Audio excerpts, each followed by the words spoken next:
உலகத்துல 3 கிளாஸ், விஷய ஒத்தன், கர்மடன் ஒத்தன், ஞானி ஒத்தன், இப்படி இருக்கு 3 கட்சியா.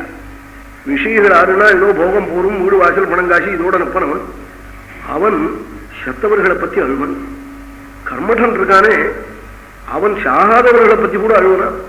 என்ன அழறதுக்கு என்ன பிரசக்தின்னா, நல்ல ஆச்சாரம் உள்ளவனா இருப்பான், அனுஷ்டானம் பண்ணிட்டு சந்தியோபாசனம் பண்ணி உபாசனம் அந்தோசனம் பண்ணுவன்.